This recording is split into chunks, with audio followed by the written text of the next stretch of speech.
നമസ്കാരം. ആനന്ദ് ഇന്റർനാഷണൽ ന്യൂസിലേക്ക് സ്വാഗതം. പ്രധാന വാർത്തകൾ. ബ്രിട്ടീഷ് പ്രധാനമന്ത്രി കെയർ സ്റ്റാർമർ ഗുരുതരമായ രാഷ്ട്രീയ സമ്മർദ്ദത്തിൽ. മുൻ ലേബർ നേതാവും പ്രധാന രാഷ്ട്രീയ വ്യക്തിത്വവുമായ പീറ്റർ മണ്ടേൽസനെ പ്രധാന നയതന്ത്ര പദവിയിലേക്ക് നിയമിക്കുന്നതുമായി ബന്ധപ്പെട്ട വിവാദം കത്തിപ്പടരുന്നു. വിഷയത്തെ കൂടുതൽ ഗുരുതരമാക്കിയത് സർക്കാർ തല ഉദ്യോഗസ്ഥനായ ഓളി റോബിൻസന്റെ വെളിപ്പെടുത്തലുകൾ. മണ്ടേൽസൺ വിവാദം പുറത്തു വന്നതോടെ പ്രധാനമന്ത്രി കെയർ സ്റ്റാർമർക്ക് സ്വന്തം പാർട്ടിക്കുള്ളിൽ നിന്നും എതിർപ്പുകൾ ശക്തമാകുന്നു. ലേബർ പാർട്ടിയിലെ നിരവധി നേതാക്കളും എംപിമാരും അസംതൃപ്തർ. സർക്കാർ സംവിധാനത്തിൽ സുരക്ഷാ മാനദണ്ഡങ്ങൾ പാലിക്കപ്പെടുന്നില്ല എന്ന് ഗുരുതര ആരോപണം.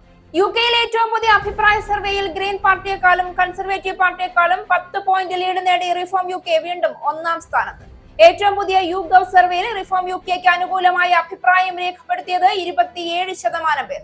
കഴിഞ്ഞ ആഴ്ചയിലെ സർവേയിൽ നേടിയതിനേക്കാൾ 3% അധിക പോയിന്റുകൾ നേടി റിഫോം UK. ഭരണകക്ഷിയായ ലേബർ പാർട്ടി 16 പോയിന്റുകളുമായി 4ാം സ്ഥാനത്ത്. ലിബറൽ ഡെമോക്രാറ്റുകളെ പിന്താങ്ങുന്നത് 14% വോട്ടർമാർ. ബ്രിട്ടനിൽ ചാൻസലർ റേച്ചൽ റീവ്സ് രൂപപ്പെടുത്തിയ സാമ്പത്തിക പദ്ധതികൾക്ക് മിഡിൽ ഈസ്റ്റ് മേഖലയിലെ സംഘർഷം വലിയ തിരിച്ചടിയാകും. സർക്കാരിന്റെ ഫിക്സൽ ഹെഡ്റൂം ഏകദേശം 16 ബില്യൺ പൗണ്ടിന്റെ വരെ നഷ്ടമുണ്ടാക്കാൻ സാധ്യതയുണ്ടെന്ന് റിപ്പോർട്ടുകൾ. സാമ്പത്തിക പ്രതിസന്ധിയിൽ നട്ടം തിരിഞ്ഞ് ബ്രിട്ടൻ. സാമ്പത്തിക പ്രതിസന്ധിയിൽ നട്ടം തിരിയുന്ന ബ്രിട്ടനിൽ ഇറാൻ യുദ്ധം ദൂരവ്യാപക പ്രത്യാഘാതം സൃഷ്ടിക്കുന്നു. രാജ്യത്ത് 2027 പകുതിയോടെ 2.5 ലക്ഷം പേർക്കെങ്കിലും ജോലി നഷ്ടമാകുമെന്ന് മുന്നറിയിപ്പ്. ഇറാനിലെ US ഇസ്രായേൽ യുദ്ധം വ്യാപാര മേഖലയുടെ ആത്മവിശ്വാസം തകർക്കുന്നു. വെടിനിർത്തൽ കാലാവധി അവസാനിക്കാൻ മണിക്കൂറുകൾ മാത്രം ബാക്കി നിൽക്കെ യുദ്ധഭീഷണിയുമായി US-ഉം ഇറാനും. സമാധാന ചർച്ചകൾക്കായി പാകിസ്ഥാനിലെത്തിയില്ല എങ്കിൽ വെടിനിർത്തൽ കാലാവധി അവസാനിക്കുന്നതോടെ ഇറാൻ ആക്രമിക്കുമെന്ന് US പ്രസിഡന്റ് ഡൊണാൾഡ് ട്രംപിന്റെ ഭീഷണി. ഇറാൻ പലതവണ വെടിനിർത്തൽ ലംഘിച്ചതായും വെടിനിർത്തൽ കാലാവധി നീട്ടാനുള്ള സാധ്യത വളരെ കുറവാണെന്നും ട്രംപ്. ഭീഷണികളുടെ നിഴലിലുള്ള ചർച്ചകൾക്ക് ഇറാൻ തയ്യാറല്ല എന്ന് പാർലമെന്ററി സ്പീക്കർ മുഹമ്മദ് ബാഗർ ഖാലിഫാവ്. ഇറാനുമായുള്ള വെടിനിർത്തൽ കാലാവധി നീട്ടിയതായി ട്രംപ്. ചർച്ചകൾക്ക് കൂടുതൽ സമയം നൽകാനാണ് തന്റെ തീരുമാനമെന്ന് ട്രംപിന്റെ വിശദീകരണം. പ്രഖ്യാപനം വെടിനിർത്തൽ ധാരണ അവസാനിക്കാൻ മണിക്കൂറുകൾ ബാക്കിയുള്ളപ്പോൾ സംഘർഷം അവസാനിപ്പിക്കാനുള്ള നിർദ്ദേശവുമായി ഇറാൻ രംഗത്തെത്തുന്നതുവരെ വെടിനിർത്തൽ തുടരുമെന്നും എന്നാൽ നാവിക ഉപരോധം തുടരാൻ നിർദ്ദേശിച്ചിട്ടുണ്ടെന്നും ട്രംപ്.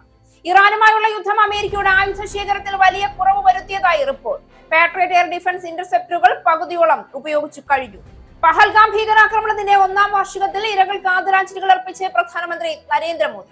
ഒരു തരത്തിലുമുള്ള ഭീകരതയ്ക്ക് മുന്നിലും ഇന്ത്യ തലകുനിക്കില്ല എന്നും ഭീകരരുടെ ഹീനമായ ലക്ഷ്യങ്ങൾ ഒരിക്കലും വിജയിക്കില്ല എന്നും പ്രധാനമന്ത്രി. പഹൽഗാം ദുരന്തം രാജ്യത്തിന്റെ മനസാക്ഷി എപ്പോഴും വേട്ടയാടുന്നുണ്ടെന്നും ഇരകളെ രാജ്യം ഒരിക്കലും മറക്കില്ല എന്നും പ്രധാനമന്ത്രി. സ്ത്രീകൾക്ക് ലോക്സഭയിലും നിയമസഭയിലും 33% സംവരണം ഉടൻ നടപ്പാക്കണമെന്നാവശ്യപ്പെട്ട് സോണിയാഗാന്ധിയും രാഹുൽ ഗാന്ധിയും 8 വർഷം മുൻപ് പ്രധാനമന്ത്രി നരേന്ദ്രമോദിക്ക് എഴുതിയ കത്തുകൾ പുറത്തുവിട്ട് കോൺഗ്രസ്. കേന്ദ്ര സർക്കാർ മണ്ഡല പുനർനിർണയവുമായി ബന്ധപ്പെടുത്തി വനിതാ സംവരണം പിന്നെയും വൈകിക്കുകയാണെന്ന് കോൺഗ്രസിന്റെ രൂക്ഷ വിമർശനം. വനിതാ സംവരണത്തിന് തുടക്കം കുറിച്ചത് രാജീവ് ഗാന്ധിയാണെന്ന് ഓർമ്മിപ്പിച്ച് കോൺഗ്രസ് ജനറൽ സെക്രട്ടറി ജയറാം രമേശ്. വെടിക്കെട്ട് സാമഗ്രികൾ നിർമ്മിച്ചിരുന്ന മുണ്ടത്തിക്കോട്ടെ പടക്ക നിർമ്മാണശാലയിലുണ്ടായ സ്ഫോടനത്തിൽ ജുഡീഷ്യൽ അന്വേഷണം പ്രഖ്യാപിച്ച് സർക്കാർ. അന്വേഷണ ചുമതല ജസ്റ്റിസ് CN രാമചന്ദ്രൻ. അപകടത്തിൽ മരിച്ചവരുടെ കുടുംബങ്ങൾക്ക് 14 ലക്ഷം രൂപ വീതം ധനസഹായം നൽകാനും പരിക്കേറ്റ് ചികിത്സയിലുള്ളവർക്ക് 2 ലക്ഷം രൂപ വീതം നൽകാനും തീരുമാനം. അപകടം സംസ്ഥാനത്തെ സവിശേഷ ദുരന്തമായി പ്രഖ്യാപിക്കാൻ തീരുമാനിച്ചതായി മന്ത്രി K രാജൻ. പാറമേക്കാവിന്റെ വെടിക്കെട്ട് നിർമ്മാണത്തിന് സ്റ്റോപ്പ് മെമ്മോ നൽകി പാലക്കാട് ജില്ലാ കളക്ടർ. വാർത്തകൾ വിശദമായി. ബ്രിട്ടൻ പ്രധാനമന്ത്രി കെയർ സ്റ്റാർമർ ഇപ്പോൾ ഗുരുതരമായ രാഷ്ട്രീയ സമ്മർദ്ദം നേരിടുകയാണ്. മുൻ ലേബർ നേതാവും പ്രധാന രാഷ്ട്രീയ വ്യക്തിത്വവുമായ പീറ്റർ മണ്ടേൽസണിനെ പ്രധാന നയതന്ത്ര പദവിയിലേക്ക് നിയമിക്കുന്നതുമായി ബന്ധപ്പെട്ട വിവാദമാണ് ഇതിന് കാരണം. സർക്കാരിനുള്ളിലെ ഉയർന്നതല ഉദ്യോഗസ്ഥനായ ഓളി റോബിൻസ് നൽകിയ വെളിപ്പെടുത്തലുകൾ ഈ വിഷയത്തെ കൂടുതൽ ഗുരുതരമാക്കിയിരിക്കുകയാണ്. ബ്രിട്ടൻ പ്രധാനമന്ത്രി കെയർ സ്റ്റാർമറിനെ അതീവ സമ്മർദ്ദത്തിലാക്കിക്കൊണ്ടിരിക്കുന്ന മുൻ ലേബർ നേതാവും പ്രധാന രാഷ്ട്രീയ വ്യക്തിത്വവുമായ പീറ്റർ മണ്ടേൽസനെ പ്രധാന നയതന്ത്ര പദവിയിലേക്ക് നിയമിക്കുന്നതുമായി ബന്ധപ്പെട്ട വിവാദം തീപിടിക്കുകയാണ്. റോബിൻസൺസ് പറഞ്ഞനുസരിച്ച് മണ്ടേൽസന്റെ നിയമനവുമായി ബന്ധപ്പെട്ട സുരക്ഷാ പരിശോധനയിൽ ചില ആശങ്കകൾ ഉയർന്നിരുന്നു. എന്നിരുന്നാലും ഈ മുന്നറിയിപ്പുകൾ അവഗണിച്ചുകൊണ്ട് പ്രധാനമന്ത്രിയുടെ ഓഫീസിൽ നിന്ന് നിയമനം മുന്നോട്ട് കൊണ്ടുപോകാൻ സമ്മർദ്ദമുണ്ടായിരുന്നുവെന്നാണ് ആരോപണം. ഇത് സർക്കാർ സംവിധാനത്തിന്റെ വിശ്വാസ്യതയെ ചോദ്യം ചെയ്യുന്ന തരത്തിലേക്കാണ് കാര്യങ്ങളെ നീക്കിയിരിക്കുന്നത്. അതിലും ഗുരുതരമായ ആരോപണം ഈ നിയമനവുമായി ബന്ധപ്പെട്ട രേഖകൾ പാർലമെന്റിൽ നിന്ന് മറയ്ക്കാനുള്ള ശ്രമം നടന്നു എന്നതാണ്. പാർലമെന്റിന്റെ മേൽനോട്ട ഉത്തരവാദിത്വത്തെ തന്നെ ഇത് ചോദ്യം ചെയ്യുന്നതായി പ്രതിപക്ഷം ആരോപിക്കുന്നു. സർക്കാരിന്റെ സുതാര്യതയും ഉത്തരവാദിത്വവും സംബന്ധിച്ച ചർച്ചകൾ ശക്തമായി ഉയർന്നിരിക്കുകയാണ്. പ്രധാനമന്ത്രി കെയർ സ്റ്റാർമർ ഇതുവരെ ആരോപണങ്ങൾ നിഷേധിച്ചിട്ടുണ്ടെങ്കിലും രാഷ്ട്രീയ വിശകലന വിദഗ്ധർ പറയുന്നത് ഈ വിവാദം അദ്ദേഹത്തിന്റെ നേതൃസ്ഥാനം ദുർബലപ്പെടുത്താൻ സാധ്യതയുണ്ട് എന്നാണ്. അടുത്തിടെയുള്ള തിരഞ്ഞെടുപ്പുകൾ മുൻനിർത്തി ഇത് ലേബർ പാർട്ടിക്കുള്ള വലിയ വെല്ലുവിളിയായിരിക്കാം. പാർട്ടിക്കുള്ളിലെ അസന്തോഷവും ഇതോടെ വർദ്ധിക്കുന്നു എന്നാണ് സൂചന.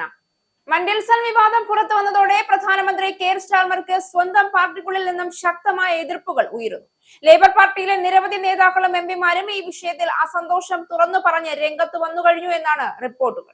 പ്രധാനമന്ത്രി കെയർ സ്റ്റാർമർക്ക് സ്വന്തം പാർട്ടിക്കുള്ളിൽ നിന്നും ശക്തമായ എതിർപ്പുകൾ ഉയർത്തിക്കൊണ്ട് മണ്ടേൽസൺ വിവാദത്തിൽ ലേബർ പാർട്ടിയിലെ നിരവധി നേതാക്കളും എംപിമാരും അസന്തോഷം തുറന്നു പറഞ്ഞ് രംഗത്ത് വന്നു കഴിഞ്ഞു. സുരക്ഷാ മുന്നറിയിപ്പുകൾ അവഗണിച്ച് ഒരു നിർണായക നയതന്ത്ര സ്ഥാനത്തേക്ക് നിയമനം നടത്തിയത് വലിയ പിഴവാണ് എന്നാണ് വിമർശകർ ആരോപിക്കുന്നത്. സർക്കാർ സംവിധാനത്തിൽ സുരക്ഷാ മാനദണ്ഡങ്ങൾ പാലിക്കപ്പെടുന്നില്ല എന്ന സന്ദേശം ഇത് നൽകുന്നുവെന്നും അവർ ചൂണ്ടിക്കാണിക്കുന്നു. ഇതോടെ സ്റ്റാർമറിന്റെ ഭരണരീതിയെക്കുറിച്ചും ചോദ്യങ്ങൾ ഉയരുകയാണ്. കൂടാതെ പ്രധാനമന്ത്രിയുടെ ഓഫീസിന്റെ പ്രവർത്തന രീതിയിലും അസ്വസ്ഥത പ്രകടമാകുന്നു. തീരുമാനങ്ങൾ എങ്ങനെ കൈക്കൊള്ളുന്നു, ആരാണ് അന്തിമ തീരുമാനങ്ങൾ എടുക്കുന്നത് തുടങ്ങിയ കാര്യങ്ങളിൽ കൂടുതൽ വ്യക്തത വേണമെന്നാണ് പാർട്ടിക്കുള്ളിലെ ചിലർ ആവശ്യപ്പെടുന്നത്. ഇതോടെ ലേബർ പാർട്ടിക്കുള്ളിലെ ഐക്യം ചോദ്യം ചെയ്യപ്പെടുന്ന അവസ്ഥയിലേക്കാണ് കാര്യങ്ങൾ നീങ്ങുന്നത്. ഈ വിവാദം നീണ്ടു നിൽക്കുകയാണെങ്കിൽ അത് സ്റ്റാർമറിന്റെ നേതൃസ്ഥാനം തന്നെ അപകടത്തിലാക്കാൻ ഇടയാക്കുമെന്നാണ് രാഷ്ട്രീയ നിരീക്ഷകർ പറയുന്നത്. പാർട്ടിക്കുള്ളിലെ കലഹം പൊതുജനങ്ങളിൽ ലേബറിന്റെ വിശ്വാസ്യതയെ ബാധിക്കാനും സാധ്യതയുണ്ട്. അടുത്ത തിരഞ്ഞെടുപ്പുകളിൽ ഇതിന്റെ പ്രതിഫലനം കാണാമെന്ന ആശങ്കയും ഉയരുന്നു. ബ്രിട്ടന്റെ സാമ്പത്തിക നയങ്ങൾക്കും വലിയ വെല്ലുവിളി ഉയരുന്ന സാഹചര്യമാണ് ഇപ്പോൾ. ചാൻസലർ റേച്ചൽ റീവ്സ് രൂപപ്പെടുത്തിയ സാമ്പത്തിക പദ്ധതികൾക്ക് മിഡിൽ ഈസ്റ്റ് മേഖലയിലെ സംഘർഷം വലിയ തിരിച്ചടിയാകാമെന്നാണ് വിദഗ്ധർ മുന്നറിയിപ്പ് നൽകുന്നത്. ഗൾഫ് മേഖലയിലെ അസ്ഥിരത മൂലം എണ്ണവില ഉയരുകയും ആഗോള വിപണിയിൽ അനിശ്ചിതത്വം വർദ്ധിക്കുകയും ചെയ്തിട്ടുണ്ട്. ഇതിന്റെ നേരിട്ടുള്ള ബാധ ബ്രിട്ടന്റെ സാമ്പത്തികാവസ്ഥയിൽ പ്രതിഫലിക്കുമെന്ന് സാമ്പത്തിക വിദഗ്ധർ വിലയിരുത്തുന്നു. സർക്കാർ ചെലവുകൾ നിയന്ത്രിക്കാൻ ശ്രമിക്കുന്ന സമയത്ത് ഇത്തരം ആഗോള പ്രതിസന്ധികൾ വലിയ സമ്മർദ്ദം സൃഷ്ടിക്കുകയാണ്. ഈ സാഹചര്യത്തിലാണ് ചാൻസലർ റേച്ചൽ റീവ്സ് രൂപപ്പെടുത്തിയ സാമ്പത്തിക പദ്ധതികൾക്ക് മിഡിൽ ഈസ്റ്റ് മേഖലയിലെ സംഘർഷം വലിയ തിരിച്ചടിയാകാമെന്ന് വിദഗ്ധർ മുന്നറിയിപ്പ് നൽകുന്നത്. പ്രധാനമായി സർക്കാരിന്റെ ഫിക്സൽ ഹെഡ്റൂം എന്ന് വിളിക്കുന്ന സാമ്പത്തിക സാവകാശം കുറയ്ക്കാൻ സാധ്യതയുണ്ട് എന്നാണ് റിപ്പോർട്ടുകൾ സൂചിപ്പിക്കുന്നത്. ഏകദേശം 16 ബില്യൺ പൗണ്ടിന്റെ വരെ നഷ്ടം സംഭവിക്കാമെന്നാണ് കണക്കുകൾ. ഇതോടെ ഭാവിയിലെ പൊതുചെലവുകൾക്കും ക്ഷേമ പദ്ധതികൾക്കും നിയന്ത്രണങ്ങൾ വരാനിടയുണ്ട്. ഇതോടെ ബ്രിട്ടൻ സർക്കാർ മുന്നോട്ട് വയ്ക്കുന്ന സാമ്പത്തിക വളർച്ചാ പദ്ധതികൾക്ക് തിരിച്ചടിയാകുമെന്ന ആശങ്ക ശക്തമാകുന്നു. ഉയർന്ന വിലക്കയറ്റം, പലിശ നിരക്കുകളുടെ വർധന, ആഗോള രാഷ്ട്രീയ അനിശ്ചിതത്വം തുടങ്ങിയ ഘടകങ്ങൾ കൂടി ചേർന്നപ്പോൾ രാജ്യത്തിന്റെ സാമ്പത്തിക നില കൂടുതൽ സങ്കീർണമാവുകയാണ്. സർക്കാർ ഇതിനെ മറികടക്കാൻ പുതിയ നയങ്ങൾ ആവിഷ്കരിക്കേണ്ടി വരുമെന്നാണ് വിലയിരുത്തൽ. ഇല്ലെങ്കിൽ അടുത്ത കാലയളവിൽ സാമ്പത്തിക പ്രതിസന്ധി കൂടുതൽ ശക്തമാകാൻ ഇടയുണ്ട്. ഏറ്റവും പുതിയ അഭിപ്രായ സർവേയിൽ ഗ്രീൻ പാർട്ടിയെക്കാളും കൺസർവേറ്റീവ് പാർട്ടിയെക്കാളും 10 പോയിന്റ് ലീഡ് നേടി റിഫോം UK വീണ്ടും ഒന്നാം സ്ഥാനത്തെത്തി. ഏറ്റവും പുതിയ YouGov സർവേയിൽ 27% പേരാണ് റിഫോം UKക്ക് അനുകൂലമായി അഭിപ്രായം രേഖപ്പെടുത്തിയത്. കഴിഞ്ഞ ആഴ്ചയിലെ സർവേയിൽ നേടിയതിനേക്കാൾ 3% പോയിന്റുകൾ കൂടുതലാണ്. ഭരണകക്ഷിയായ ലേബർ 16 പോയിന്റുകളുമായി 4ാം സ്ഥാനത്ത് തന്നെ തുടരുകയാണ്. നഷ്ടമാകുന്ന ജനപ്രീതി തിരിച്ചുപിടിച്ച് റിഫോം UK മുന്നേറുന്നതായി സർവേ ഫലങ്ങൾ വ്യക്തമാക്കുകയാണ്. ഏറ്റവും പുതിയ അഭിപ്രായ സർവേയിൽ ഗ്രീൻ പാർട്ടിയെക്കാളും കൺസർവേറ്റീവ് പാർട്ടിയെക്കാളും 10 പോയിന്റ് ലീഡ് നേടി റിഫോം UK വീണ്ടും ഒന്നാം സ്ഥാനത്തെത്തി. കഴിഞ്ഞ ആഴ്ചയിൽ ലഭിച്ചതിനേക്കാൾ 2 പോയിന്റ് കുറഞ്ഞ് 17 പോയിന്റോടെ കൺസർവേറ്റീവ് പാർട്ടിയും കഴിഞ്ഞ ആഴ്ചയിലേക്കാൾ 1 പോയിന്റ് കുറവിൽ 17 പോയിന്റോടെ ഗ്രീൻ പാർട്ടിയും 2ാം സ്ഥാനത്ത് തുടരുകയാണ്. 14% വോട്ടർമാരാണ് ലിബറൽ ഡെമോക്രാറ്റുകളെ പിന്താങ്ങുന്നത്. അടുത്ത മാസം തദ്ദേശ ഭരണ സ്ഥാപനങ്ങളിലേക്കുള്ള തിരഞ്ഞെടുപ്പുകൾ നടക്കാനിരിക്കെ റിഫോം UK പാർട്ടിക്കും നേതാവ് നൈജൽ ഫരാജിനും വലിയ ആത്മവിശ്വാസം നൽകുന്നതാണ് സർവേ ഫലം. അതുപോലെ സ്കോട്ടിഷ് പാർലമെന്റിലേക്കും വെൽഷ് സെനറ്റിലേക്കും അടുത്ത മാസം തിരഞ്ഞെടുപ്പ് നടക്കുന്നുണ്ട്.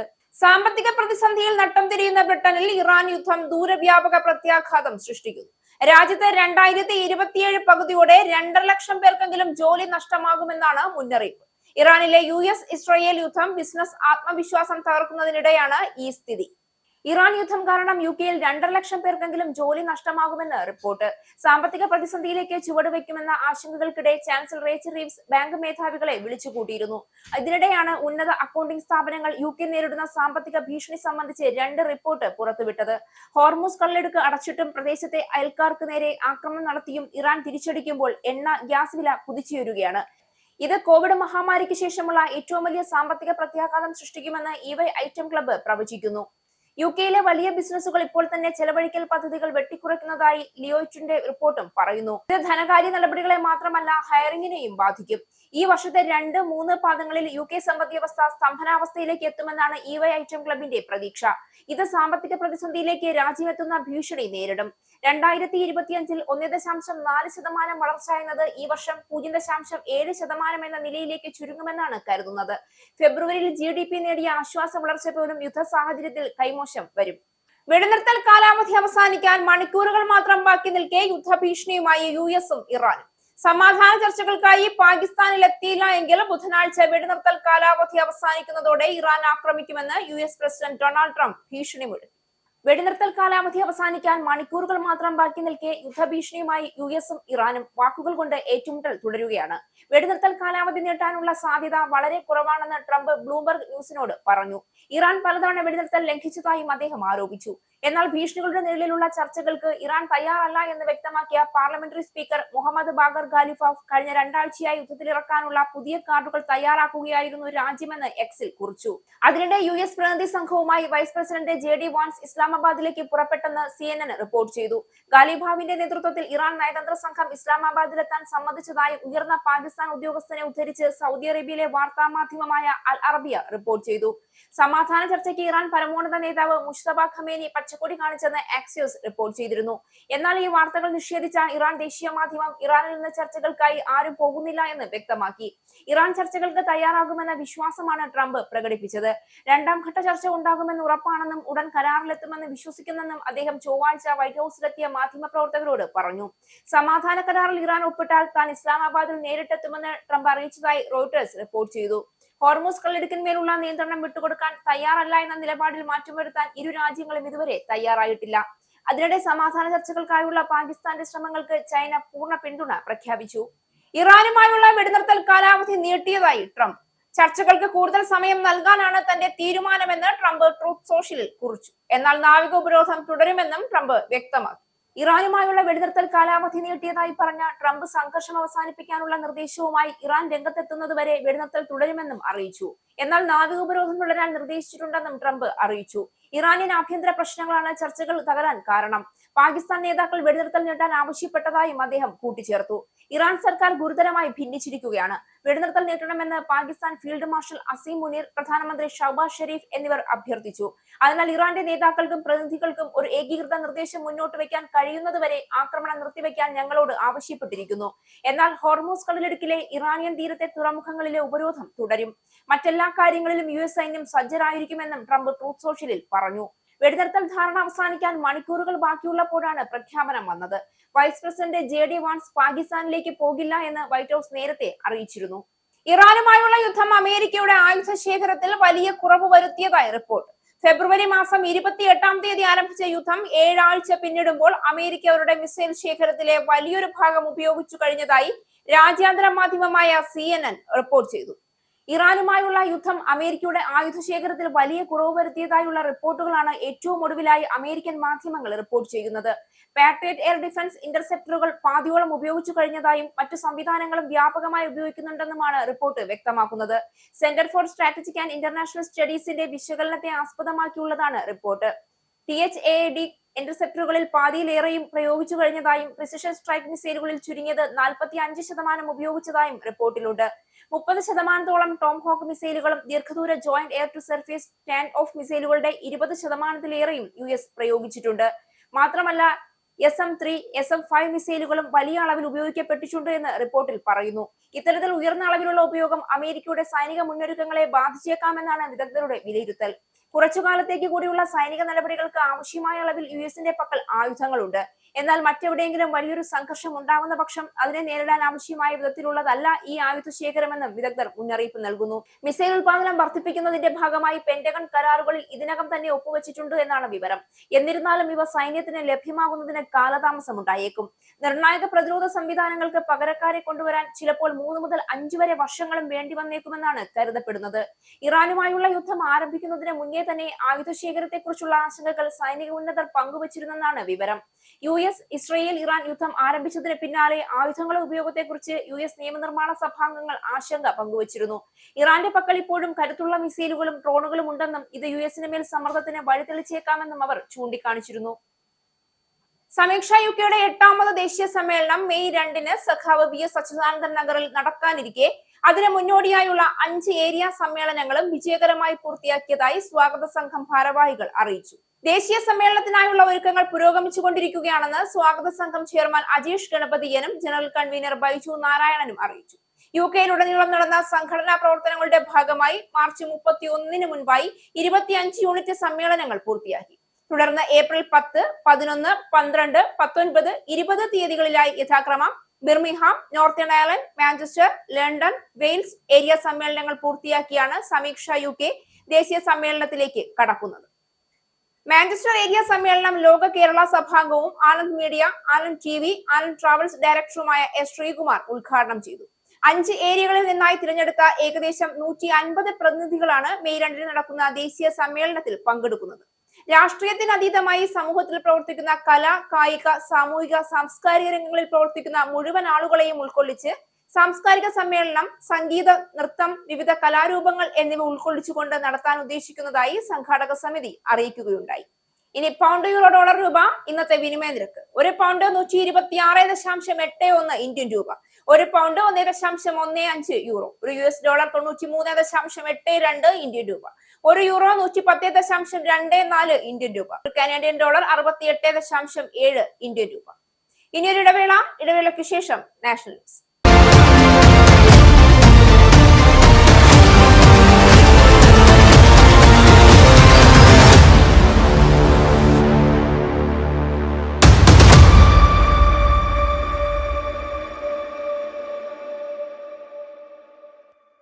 നമസ്കാരം, നാഷണൽ ന്യൂസിലേക്ക് സ്വാഗതം. പഹൽഗാം ഭീകരാക്രമണത്തിന്റെ 1ാം വാർഷികത്തിൽ ഇരകൾക്ക് ആദരാഞ്ജലികൾ അർപ്പിച്ച് പ്രധാനമന്ത്രി നരേന്ദ്രമോദി. ഒരു തരത്തിലുമുള്ള ഭീകരതയ്ക്ക് മുന്നിലും ഇന്ത്യ ഒരിക്കലും തലകുനിക്കില്ല എന്നും ഭീകരരുടെ ഹീനമായ ലക്ഷ്യങ്ങൾ ഒരിക്കലും വിജയിക്കില്ല എന്നും അദ്ദേഹം എക്സിൽ കുറിച്ചു. ഭീകരാക്രമണത്തിൽ കൊല്ലപ്പെട്ട 26 പേർക്ക് ആദരാഞ്ജലികൾ അർപ്പിച്ച പ്രധാനമന്ത്രി ഈ ദുരന്തം രാജ്യത്തിന്റെ മനസാക്ഷിയെ ഇപ്പോഴും വേട്ടയാടുന്നുണ്ടെന്നും ഇരകളെ രാജ്യം ഒരിക്കലും മറക്കില്ല എന്നും കൂട്ടിച്ചേർത്തു. പഹൽഗാം ഭീകരാക്രമണത്തിന്റെ 1ാം വാർഷികത്തിൽ ഇരകൾക്ക് ആദരാഞ്ജലികൾ അർപ്പിച്ച് പ്രധാനമന്ത്രി നരേന്ദ്രമോദി എക്സിൽ ഒരു തരത്തിലുമുള്ള ഭീകരതയ്ക്ക് മുന്നിലും ഇന്ത്യ ഒരിക്കലും തലകുനിക്കില്ല എന്നും ഭീകരരുടെ ഹീനമായ ലക്ഷ്യങ്ങൾ ഒരിക്കലും വിജയിക്കില്ല എന്നും കുറിച്ചു. കഴിഞ്ഞ വർഷം ഇതേ ദിവസം പഹൽഗാമിൽ നടന്ന ഭീകരാക്രമണത്തിൽ നഷ്ടപ്പെട്ട നിരപരാധികളായ ജീവനുകളെ ഓർക്കുന്നു. അവരെ ഒരിക്കലും മറക്കില്ല. ഈ നഷ്ടത്തെ നേരിടുമ്പോൾ ദുഃഖിതരായ കുടുംബങ്ങളോടൊപ്പമാണ് എന്റെ ചിന്തകളും. ഒരു രാഷ്ട്രമെന്ന നിലയിൽ നാം ദുഃഖത്തിലും ദൃഢനിശ്ചയത്തിലും ഐക്യത്തോടെ നിലകൊള്ളുന്നു. ഒരു തരത്തിലുള്ള ഭീകരതയ്ക്ക് മുന്നിലും ഇന്ത്യ ഒരിക്കലും തലകുനിക്കില്ല. തീവ്രവാദികളുടെ ഹീനമായ പദ്ധതികൾ ഒരിക്കലും വിജയിക്കില്ല എന്നും അദ്ദേഹം കുറിച്ചു. സ്ത്രീകൾക്ക് ലോക്സഭയിലും നിയമസഭയിലും 33% സംവരണം ഉടൻ നടപ്പാക്കണമെന്നാവശ്യപ്പെട്ട് കോൺഗ്രസ് നേതാക്കളായ സോണിയാഗാന്ധിയും രാഹുൽ ഗാന്ധിയും 8 വർഷം മുൻപ് പ്രധാനമന്ത്രി നരേന്ദ്രമോദിക്ക് എഴുതിയ കത്തുകൾ പുറത്തുവിട്ട് കോൺഗ്രസ്. സ്ത്രീകൾക്ക് ലോക്സഭയിലും നിയമസഭയിലും 33% സംവരണം ഉടൻ നടപ്പാക്കണമെന്നാവശ്യപ്പെട്ട് കോൺഗ്രസ് നേതാക്കളായ സോണിയാഗാന്ധിയും രാഹുൽ ഗാന്ധിയും 8 വർഷം മുൻപ് പ്രധാനമന്ത്രി നരേന്ദ്രമോദിക്ക് എഴുതിയ കത്തുകൾ പുറത്തുവിട്ട് കോൺഗ്രസ്. ഈ ആവശ്യം പരിഗണിക്കാതെ ഉറങ്ങിക്കിടന്ന സർക്കാർ ഇപ്പോൾ മണ്ഡല പുനർനിർണയവുമായി ബന്ധപ്പെടുത്തി വനിതാ സംവരണം പിന്നെയും വൈകിക്കുകയാണെന്നും ആരോപിച്ചു. സോണിയ 2017-ലും രാഹുൽ 2018-ലും മോദിക്ക് എഴുതിയ കത്തുകൾ എക്സിൽ പങ്കുവച്ച കോൺഗ്രസ് ജനറൽ സെക്രട്ടറി ജയറാം രമേശ് വനിതാ സംവരണത്തിന് തുടക്കം കുറിച്ചത് രാജീവ് ഗാന്ധിയാണ് എന്ന് ഓർമ്മിപ്പിച്ചു. 1989-ൽ പഞ്ചായത്തുകളിലും നഗരസഭകളിലും സ്ത്രീ സംവരണം കൊണ്ടുവരാൻ ആദ്യമായി ശ്രമിച്ചത് കോൺഗ്രസും മുൻ പ്രധാനമന്ത്രി രാജീവ് ഗാന്ധിയുമാണെന്നും 1993-ൽ 73, 74 ഭരണഘടനാ ഭേദഗതികളിലൂടെ അത് നടപ്പായെന്നും സോണിയ കത്തിൽ ഓർമ്മിപ്പിച്ചു. രാഹുൽ ഗാന്ധി കോൺഗ്രസ് അധ്യക്ഷനായിരുന്നപ്പോൾ 2018 ജൂലൈയിൽ എഴുതിയ കത്തിലും വനിതാ സംവരണ ബിൽ വരുന്ന വർഷകാല സമ്മേളനത്തിൽ പാസാക്കണമെന്ന് അഭ്യർത്ഥിച്ചിരുന്നു. 2010 മാർച്ച് 9-ന് രാജ്യസഭ പാസാക്കിയ വനിതാ സംവരണ ബിൽ ലോക്സഭയിൽ ഒന്നല്ലെങ്കിൽ മറ്റൊരു കാരണം പറഞ്ഞ് തടസ്സപ്പെട്ടിരിക്കുകയാണ്. BJPയുടെ പിന്തുണയോടെ രാജ്യസഭയിൽ ബിൽ പാസായപ്പോൾ അന്നത്തെ പ്രതിപക്ഷ നേതാവ് അരുൺ ജെയ്റ്റ്ലി പറഞ്ഞത് ചരിത്രപരവും സുപ്രധാനവുമായ സംഭവമെന്നാണ്. കോൺഗ്രസ് ഇപ്പോഴും ബില്ലിനോടുള്ള പ്രതിബദ്ധതയിൽ അചഞ്ചലമായി നിൽക്കുമ്പോൾ 2014-ലെ BJP പ്രകടന പത്രികയിലെ പ്രധാന വാഗ്ദാനമായിരുന്നിട്ടും അവർക്ക് പുനരാലോചന വേണ്ടതായി തോന്നുന്നുവെന്ന് രാഹുൽ കത്തിൽ പറഞ്ഞു. നിലവിലെ ലോക്സഭാ സീറ്റുകളിൽ തന്നെ സംവരണം നടപ്പാക്കണമെന്നാണ് കോൺഗ്രസിന്റെ ആവശ്യം. പ്രധാനമന്ത്രി നരേന്ദ്രമോദിയെ ഭീകരവാദി എന്ന് വിശേഷിപ്പിച്ച് കോൺഗ്രസ് അധ്യക്ഷൻ മല്ലികാർജുൻ ഖാർഗെ. സംഭവം വിവാദമായതിനെ പ്രധാനമന്ത്രി മോദി തന്റെ എതിരാളികളെ ഭീഷണിപ്പെടുത്തുകയും ഭീകരനാക്കുകയും ചെയ്യുന്നു എന്നായിരുന്നു താൻ ഉദ്ദേശിച്ചതെന്ന് ഖർഗെ വിശദീകരിച്ചു. ഏപ്രിൽ 23-ന് നടക്കുന്ന തമിഴ്നാട് നിയമസഭാ തെരഞ്ഞെടുപ്പിൽ BJPയുമായി സഖ്യമുണ്ടാക്കിയതിനെ AIADMKയെ വിമർശിക്കുന്നതിനിടെയാണ് ഖാർഗെയുടെ വിവാദ പരാമർശം. AIADMKയ്ക്ക് മോദിയോടൊപ്പം എങ്ങനെ ചേരാൻ കഴിയും? മോദി ഒരു ഭീകരവാദിയാണ്. അദ്ദേഹത്തിന് തുല്യതയിൽ വിശ്വാസമില്ല. മോദിയുടെ പാർട്ടിക്കും തുല്യതയിലും നീതിയിലും വിശ്വാസമില്ല. ഈ ആളുകൾ അവരുമായി ചേരുന്നു. ഇതിനർത്ഥം അവർ ജനാധിപത്യത്തെ ദുർബലപ്പെടുത്തുന്നു എന്നാണ്. ചെന്നൈയിൽ നടത്തിയ വാർത്താ സമ്മേളനത്തിൽ ഖാർഗെ ഇങ്ങനെയാണ് പറഞ്ഞു വെച്ചത്. പിന്നീട് നൽകിയ വിശദീകരണം ഇങ്ങനെ: പ്രധാനമന്ത്രി മോദി എല്ലായ്പ്പോഴും ഭീഷണിപ്പെടുത്തുന്നു എന്ന് ഞാൻ വ്യക്തമാക്കാൻ ആഗ്രഹിച്ചു. ആദായ നികുതി വകുപ്പ്, ED, മറ്റു സ്ഥാപനങ്ങൾ എന്നിവയെല്ലാം അദ്ദേഹത്തിന്റെ കയ്യിലാണെന്നാണ് പറഞ്ഞത്. മോദി ഒരു ഭീകരവാദിയാണെന്ന് ഞാൻ ഒരിക്കലും പറഞ്ഞിട്ടില്ല. ചെയ്തിട്ടില്ല. മോദി ഭീകരരാക്കുകയാണ്. പ്രധാനമന്ത്രി മോദി ഒരു നുണയനാണെന്നും കഴിഞ്ഞ 12 വർഷമായി രാജ്യത്തെ ജനങ്ങൾക്ക് വേണ്ടി ഒന്നും ചെയ്തിട്ടില്ല എന്നും ഖാർഗെ പറഞ്ഞു. മോദി ഒരു നുണയനാണ്. മനുസ്മൃതിയിലും ചാതുർവർണ്ണയത്തിലും വിശ്വസിക്കുന്നു. അദ്ദേഹം സ്ത്രീ വിരുദ്ധനും ദരിദ്ര വിരുദ്ധനുമാണ്. മോദിയെ വിശ്വസിക്കരുത്. ഈ രാജ്യത്തെ ജനങ്ങൾക്ക് വേണ്ടി അദ്ദേഹം ഒന്നും ചെയ്തിട്ടില്ല എന്നതും ഖാർഗെ പറഞ്ഞു. മോദിയെ ഭീകരവാദിയെന്ന് വിശേഷിപ്പിച്ചതിനെ BJP ശക്തമായി അപലപിച്ചു. കേന്ദ്രമന്ത്രി പീയൂഷ് ഗോയൽ പ്രധാനമന്ത്രി മോദിക്കെതിരായ ഖാർഗെയുടെ ഭീകരവാദി പരാമർശത്തെ വിമർശിക്കുകയും ഖാർഗെ മാപ്പ് പറയണമെന്ന് ആവശ്യപ്പെടുകയും ചെയ്തു. കോൺഗ്രസ് ഇത്രയും താഴ്ന്ന നിലയിലേക്ക് പതിച്ചതിൽ ഞങ്ങൾ ലജ്ജിക്കുന്നു. അവർ ജനാധിപത്യപരമായി തിരഞ്ഞെടുക്കപ്പെട്ട ഒരു പ്രധാനമന്ത്രിയെ ഭീകരവാദി എന്ന് വിളിച്ചു. ജനങ്ങളാൽ തിരഞ്ഞെടുക്കപ്പെട്ടയാളാണ് അദ്ദേഹം. ഖാർഗെയുടെ പ്രസ്താവനയെ ഞാൻ ശക്തമായി അപലപിക്കുകയും അദ്ദേഹത്തെയും നമ്മുടെ രാജ്യത്തെ ജനങ്ങളെയും അധിക്ഷേപിച്ചതിന് മാപ്പ് പറയണമെന്ന് ആവശ്യപ്പെടുകയും ചെയ്യുന്നു എന്ന് ഗോയൽ പറഞ്ഞു. വെടിക്കെട്ട് സാമഗ്രികൾ നിർമ്മിച്ചിരുന്ന മുണ്ടത്തിക്കോട്ടെ പടക്ക നിർമ്മാണശാലയിലുണ്ടായ സ്ഫോടനത്തിൽ സർക്കാർ ജുഡീഷ്യൽ അന്വേഷണം പ്രഖ്യാപിച്ചു. ജസ്റ്റിസ് CN രാമചന്ദ്രനാണ് അന്വേഷണ ചുമതല. ബുധനാഴ്ച രാവിലെ ഓൺലൈനായി ചേർന്ന മന്ത്രിസഭാ യോഗത്തിലാണ് തീരുമാനം. മുണ്ടത്തിക്കോട്ടെ പടക്ക നിർമ്മാണശാലയിലുണ്ടായ സ്ഫോടനത്തിൽ ജുഡീഷ്യൽ അന്വേഷണം പ്രഖ്യാപിച്ച സർക്കാർ അപകടത്തിൽ മരിച്ചവരുടെ കുടുംബങ്ങൾക്ക് 14 ലക്ഷം രൂപ വീതം ധനസഹായം നൽകാനും പരിക്കേറ്റ് ചികിത്സയിലുള്ളവർക്ക് അടിയന്തര സഹായമായി 2 ലക്ഷം രൂപ വീതം നൽകാനും തീരുമാനിച്ചു. പരിക്കേറ്റവർക്ക് 6 മാസത്തെ സൗജന്യ ചികിത്സ നൽകാനും തീരുമാനമായി. അപകടം സംസ്ഥാനത്തെ സവിശേഷ ദുരന്തമായി പ്രഖ്യാപിക്കാൻ തീരുമാനിച്ചതായി മന്ത്രി K രാജൻ വാർത്താ സമ്മേളനത്തിൽ അറിയിച്ചു. സംസ്ഥാന ദുരന്ത പ്രതികരണ നിധിയിൽ നിന്ന് 4 ലക്ഷവും മുഖ്യമന്ത്രിയുടെ ദുരിതാശ്വാസ നിധിയിൽ നിന്ന് 10 ലക്ഷവും ഉൾപ്പെടെയാണ് മരിച്ചവരുടെ കുടുംബത്തിന് 14 ലക്ഷം നൽകുക. പരിക്കേറ്റവർക്കായി മുഖ്യമന്ത്രിയുടെ ദുരിതാശ്വാസ നിധിയിൽ നിന്ന് 2 ലക്ഷവും നൽകും. ദുരന്ത പ്രതികരണ നിധി പ്രകാരം അനുവദനീയമായ തുകയ്ക്ക് പുറമെയാണിത്. പരിക്കേറ്റവർക്ക് 6 മാസത്തെ സൗജന്യ ചികിത്സ ലഭ്യമാക്കാനും തീരുമാനിച്ചു. 6 മാസത്തിലധികം ചികിത്സ ആവശ്യമാകുന്നവർക്ക് മെഡിക്കൽ ബോർഡ് തീരുമാനത്തിന്റെ അടിസ്ഥാനത്തിൽ ശുപാർശ ചെയ്യപ്പെട്ട സ്വകാര്യ ആശുപത്രിയിലെ പൂർണ്ണ ചെലവുകളും CMDRF-ൽ നിന്ന് അനുവദിക്കുന്നതും യോഗത്തിൽ പരിഗണിച്ചു. സുരക്ഷാ ആവശ്യങ്ങൾക്കായി പ്രദേശത്തെ സ്വകാര്യ വ്യക്തികളുടെ വയലുകൾ ഉൾപ്പെടെയുള്ള സ്ഥലങ്ങൾ നികത്തിയത് പൂർവ്വസ്ഥിതിയിലാക്കും. സ്ഫോടനത്തിൽ നാശനഷ്ടം സംഭവിച്ച കെട്ടിടങ്ങളെക്കുറിച്ച് കളക്ടറുടെ നേതൃത്വത്തിൽ റിപ്പോർട്ട് തയ്യാറാക്കിയ ശേഷം അവ പൂർവ്വസ്ഥിതിയിലാക്കാൻ ധനസഹായം നൽകും. 3 കെടാവർ നായകളെ ഉൾപ്പെടുത്തി തിരച്ചിൽ പുരോഗമിക്കുകയാണ്. മരണപ്പെട്ടവരെ തിരിച്ചറിയാനായി DNA പരിശോധന നടത്തുമെന്ന് മന്ത്രി അറിയിച്ചു. അപകടത്തിൽ 13 പേർ മരിച്ചതായി സ്ഥിരീകരിച്ചു. 7 പേരെ തിരിച്ചറിഞ്ഞു. 4 പേരുടെ മൃതദേഹങ്ങൾ ബന്ധുക്കൾക്ക് വിട്ടു നൽകി. അപകടം നടന്ന സ്ഥലത്ത് എത്ര പേരുണ്ടായിരുന്നുവെന്ന് കൃത്യമായ കണക്കില്ല എന്നും കാണാതായവരെ കുറിച്ച് കൺട്രോൾ റൂമിൽ വിവരം നൽകണമെന്നും മന്ത്രി VN വാസവൻ അറിയിച്ചു.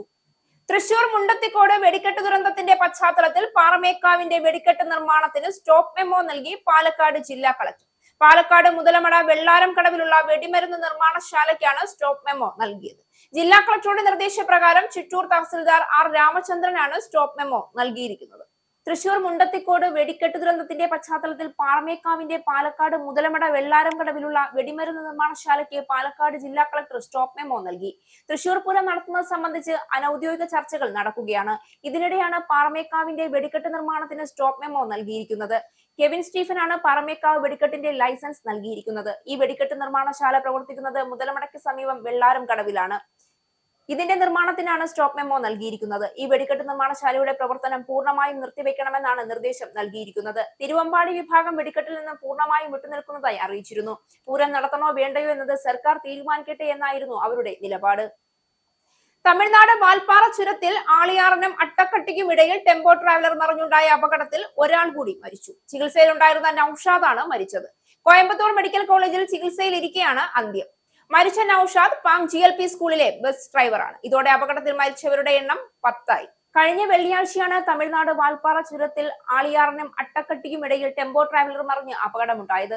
Malappuram Valanchery Kuruva panchayat Pang government LP school അധ്യാപകരും ജീവനക്കാരും ഉൾപ്പെടെ 13 പേരടങ്ങുന്ന വിനോദയാത്രാ സംഘമാണ് അപകടത്തിൽപ്പെട്ടത്. അന്ന് മലപ്പുറം സ്വദേശികളായ 5 അധ്യാപകരും ജീവനക്കാരും ഒരു കുട്ടിയും ഉൾപ്പെടെ 9 പേർ മരിച്ചിരുന്നു. ചികിത്സയിലായിരുന്ന പാങ് GLP സ്കൂളിലെ ബസ് ഡ്രൈവർ നൌഷാദ് കൂടി മരിച്ചതോടെ മരിച്ചവരുടെ എണ്ണം 10 ആയി. കോയമ്പത്തൂർ ജില്ലയിലെ പശ്ചിമഘട്ടത്തിലെ ആനമല കുന്നുകളിൽ സ്ഥിതി ചെയ്യുന്ന ചുരത്തിന്റെ 13ാം ഹെയർപിൻ വളവിൽ വെച്ച് വാഹനത്തിന്റെ നിയന്ത്രണം നഷ്ടമാവുകയായിരുന്നു. തുടർന്ന് 9ാം വളവിലേക്ക് ആഴത്തിൽ പതിച്ചു. ആതിരപ്പിള്ളിയും വാൽപ്പാറയും സന്ദർശിച്ച് പൊള്ളാച്ചി വഴി നാട്ടിലേക്കുള്ള മടക്കയാത്രയിലാണ് സംഭവം.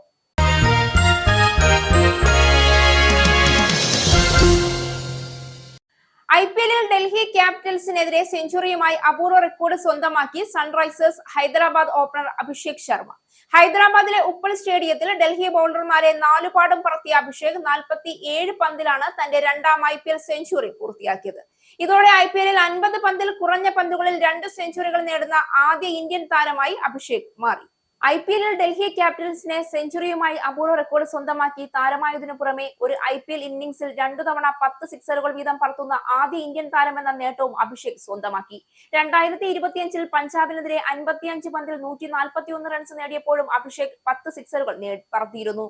IPL ചരിത്രത്തിൽ ഒന്നിലധികം തവണ 10ഓ അതിലധികമോ സിക്സറുകൾ ഒരു ഇന്നിംഗ്സിൽ നേടുന്ന രണ്ടാമത്തെ താരം മാത്രമാണ് അഭിഷേക്. 4 തവണ ഈ നേട്ടം കൈവരിച്ച ഇതിഹാസ താരം ക്രിസ് ഗെയിൽ മാത്രമാണ് ഇനി അഭിഷേകിന് മുന്നിലുള്ളത്. 2020 കരിയറിൽ 5 തവണയാണ് അഭിഷേക് 10ലധികം സിക്സറുകൾ ഒരു ഇന്നിംഗ്സിൽ അടിച്ചുകൂട്ടിയത്. ഇതോടെ ഇവിൻ ലൂയിസ്, ശ്രേയസ് അയ്യർ എന്നിവരെ അഭിഷേക് പിന്നിലാക്കി. 18 തവണ ഈ നേട്ടം സ്വന്തമാക്കിയ ക്രിസ് ഗെയിലാണ് ഈ പട്ടികയിൽ ഒന്നാമത്. പ്രധാന വാർത്തകൾ ഒരിക്കൽ കൂടി. ബ്രിട്ടീഷ് പ്രധാനമന്ത്രി കെയർ സ്റ്റാർമർ ഗുരുതരമായ രാഷ്ട്രീയ സമ്മർദ്ദത്തിൽ. മുൻ ലേബർ നേതാവും പ്രധാന രാഷ്ട്രീയ വ്യക്തിത്വവുമായ പീറ്റർ മണ്ടേൽസനെ പ്രധാന നയതന്ത്ര പദവിയിലേക്ക് നിയമിക്കുന്നതുമായി ബന്ധപ്പെട്ട വിവാദം കത്തിപ്പടരുന്നു. വിഷയത്തെ കൂടുതൽ ഗുരുതരമാക്കിയത് സർക്കാർ തല ഉദ്യോഗസ്ഥനായ ഓളി റോബിൻസന്റെ വെളിപ്പെടുത്തലുകൾ. മണ്ടേൽസൺ വിവാദം പുറത്തു വന്നതോടെ പ്രധാനമന്ത്രി കെയർ സ്റ്റാർമർക്ക് സ്വന്തം പാർട്ടിക്കുള്ളിൽ നിന്നും എതിർപ്പുകൾ ശക്തമാകുന്നു. ലേബർ പാർട്ടിയിലെ നിരവധി നേതാക്കളും എംപിമാരും അസംതൃപ്തർ. സർക്കാർ സംവിധാനത്തിൽ സുരക്ഷാ മാനദണ്ഡങ്ങൾ പാലിക്കപ്പെടുന്നില്ല എന്ന് ഗുരുതര ആരോപണം. UK-യിലെ ഏറ്റവും പുതിയ അഭിപ്രായ സർവേയിൽ ഗ്രീൻ പാർട്ടിയെക്കാളും കൺസർവേറ്റീവ് പാർട്ടിയെക്കാളും 10 പോയിന്റ് ലീഡ് നേടി റിഫോം UK വീണ്ടും 1ാം സ്ഥാനത്ത്. ഏറ്റവും പുതിയ YouGov സർവേയിൽ റിഫോം UKക്ക് അനുകൂലമായ അഭിപ്രായം രേഖപ്പെടുത്തിയത് 27% പേർ. കഴിഞ്ഞ ആഴ്ചയിലെ സർവേയിൽ നേടിയതിനേക്കാൾ 3% അധിക പോയിന്റുകൾ നേടി റിഫോം UK.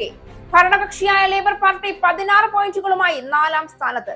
ലിബറൽ ഡെമോക്രാറ്റുകളെ പിന്താങ്ങുന്നത് 14% വോട്ടർമാർ. ബ്രിട്ടനിൽ ചാൻസലർ റേച്ചൽ റീവ്സ് രൂപപ്പെടുത്തിയ സാമ്പത്തിക പദ്ധതികൾക്ക് മിഡിൽ ഈസ്റ്റ് മേഖലയിലെ സംഘർഷം വലിയ തിരിച്ചടിയാകും. സർക്കാരിന്റെ ഫിക്സൽ ഹെഡ്റൂം ഏകദേശം 16 ബില്യൺ പൗണ്ടിന്റെ വരെ നഷ്ടമുണ്ടാക്കാൻ സാധ്യതയുണ്ടെന്ന് റിപ്പോർട്ടുകൾ. സാമ്പത്തിക പ്രതിസന്ധിയിൽ നട്ടം തിരിഞ്ഞ് ബ്രിട്ടൻ. സാമ്പത്തിക പ്രതിസന്ധിയിൽ നട്ടം തിരിയുന്ന ബ്രിട്ടനിൽ ഇറാൻ യുദ്ധം ദൂരവ്യാപക പ്രത്യാഘാതം സൃഷ്ടിക്കുന്നു. രാജ്യത്ത് 2027 പകുതിയോടെ 2.5 ലക്ഷം പേർക്കെങ്കിലും ജോലി നഷ്ടമാകുമെന്ന് മുന്നറിയിപ്പ്. ഇറാനിലെ US ഇസ്രായേൽ യുദ്ധം വ്യാപാര മേഖലയുടെ ആത്മവിശ്വാസം തകർക്കുന്നു. വെടിനിർത്തൽ കാലാവധി അവസാനിക്കാൻ മണിക്കൂറുകൾ മാത്രം ബാക്കി നിൽക്കെ യുദ്ധഭീഷണിയുമായി US-ഉം ഇറാനും. സമാധാന ചർച്ചകൾക്കായി പാകിസ്ഥാനിലെത്തിയില്ല എങ്കിൽ വെടിനിർത്തൽ കാലാവധി അവസാനിക്കുന്നതോടെ ഇറാൻ ആക്രമിക്കുമെന്ന് US പ്രസിഡന്റ് ഡൊണാൾഡ് ട്രംപിന്റെ ഭീഷണി. ഇറാൻ പലതവണ വെടിനിർത്തൽ ലംഘിച്ചതായും വെടിനിർത്തൽ കാലാവധി നീട്ടാനുള്ള സാധ്യത വളരെ കുറവാണെന്നും ട്രംപ്. ഭീഷണികളുടെ നിഴലിലുള്ള ചർച്ചകൾക്ക് ഇറാൻ തയ്യാറല്ല എന്ന് പാർലമെന്ററി സ്പീക്കർ മുഹമ്മദ് ബാഗർ ഖാലിഫാവ്. ഇറാനുമായുള്ള വെടിനിർത്തൽ കാലാവധി നീട്ടിയതായി ട്രംപ്. ചർച്ചകൾക്ക് കൂടുതൽ സമയം നൽകാനാണ് തന്റെ തീരുമാനമെന്ന് ട്രംപിന്റെ വിശദീകരണം. പ്രഖ്യാപനം വെടിനിർത്തൽ ധാരണ അവസാനിക്കാൻ മണിക്കൂറുകൾ ബാക്കിയുള്ളപ്പോൾ സംഘർഷം അവസാനിപ്പിക്കാനുള്ള നിർദ്ദേശവുമായി ഇറാൻ രംഗത്തെത്തുന്നതുവരെ വെടിനിർത്തൽ തുടരുമെന്നും എന്നാൽ നാവിക ഉപരോധം തുടരാൻ നിർദ്ദേശിച്ചിട്ടുണ്ടെന്നും ട്രംപ്. ഇറാനുമായുള്ള യുദ്ധം അമേരിക്കയുടെ ആയുധ ശേഖരത്തിൽ വലിയ കുറവ് വരുത്തിയതായി റിപ്പോർട്ട്. പാട്രിയറ്റ് എയർ ഡിഫൻസ് ഇന്റർസെപ്റ്ററുകൾ പകുതിയോളം ഉപയോഗിച്ചു കഴിഞ്ഞു. പഹൽഗാം ഭീകരാക്രമണത്തിന്റെ 1ാം വാർഷികത്തിൽ ഇരകൾക്ക് ആദരാഞ്ജലികൾ അർപ്പിച്ച് പ്രധാനമന്ത്രി നരേന്ദ്രമോദി. ഒരു തരത്തിലുമുള്ള ഭീകരതയ്ക്ക് മുന്നിലും ഇന്ത്യ തലകുനിക്കില്ല എന്നും ഭീകരരുടെ ഹീനമായ ലക്ഷ്യങ്ങൾ ഒരിക്കലും വിജയിക്കില്ല എന്നും പ്രധാനമന്ത്രി. പഹൽഗാം ദുരന്തം രാജ്യത്തിന്റെ മനസാക്ഷി എപ്പോഴും വേട്ടയാടുന്നുണ്ടെന്നും ഇരകളെ രാജ്യം ഒരിക്കലും മറക്കില്ല എന്നും പ്രധാനമന്ത്രി. സ്ത്രീകൾക്ക് ലോക്സഭയിലും നിയമസഭയിലും 33% സംവരണം ഉടൻ നടപ്പാക്കണമെന്നാവശ്യപ്പെട്ട് സോണിയാഗാന്ധിയും രാഹുൽ ഗാന്ധിയും 8 വർഷം മുൻപ് പ്രധാനമന്ത്രി നരേന്ദ്രമോദിക്ക് എഴുതിയ കത്തുകൾ പുറത്തുവിട്ട് കോൺഗ്രസ്. കേന്ദ്ര സർക്കാർ മണ്ഡല പുനർനിർണയവുമായി ബന്ധപ്പെടുത്തി വനിതാ സംവരണം പിന്നെയും വൈകിക്കുകയാണെന്ന് കോൺഗ്രസിന്റെ രൂക്ഷ വിമർശനം. വനിതാ സംവരണത്തിന് തുടക്കം കുറിച്ചത് രാജീവ് ഗാന്ധിയാണെന്ന് ഓർമ്മിപ്പിച്ച് കോൺഗ്രസ് ജനറൽ സെക്രട്ടറി ജയറാം രമേശ്. വെടിക്കെട്ട് സാമഗ്രികൾ നിർമ്മിച്ചിരുന്ന മുണ്ടത്തിക്കോട്ടെ പടക്ക നിർമ്മാണശാലയിലുണ്ടായ സ്ഫോടനത്തിൽ ജുഡീഷ്യൽ അന്വേഷണം പ്രഖ്യാപിച്ച് സർക്കാർ. അന്വേഷണ ചുമതല ജസ്റ്റിസ് CN രാമചന്ദ്രൻ. അപകടത്തിൽ മരിച്ചവരുടെ കുടുംബങ്ങൾക്ക് 14 ലക്ഷം രൂപ വീതം ധനസഹായം നൽകാനും പരിക്കേറ്റ് ചികിത്സയിലുള്ളവർക്ക് 2 ലക്ഷം രൂപ വീതം നൽകാനും തീരുമാനം. അപകടം സംസ്ഥാനത്തെ സവിശേഷ ദുരന്തമായി പ്രഖ്യാപിക്കാൻ തീരുമാനിച്ചതായി മന്ത്രി K രാജൻ. പാറമേക്കാവിന്റെ വെടിക്കെട്ട് നിർമ്മാണത്തിന് സ്റ്റോപ്പ് മെമ്മോ നൽകി പാലക്കാട് ജില്ലാ കളക്ടർ. ഈ ന്യൂസ് ബുള്ളറ്റിൻ അവസാനിച്ചു. നന്ദി.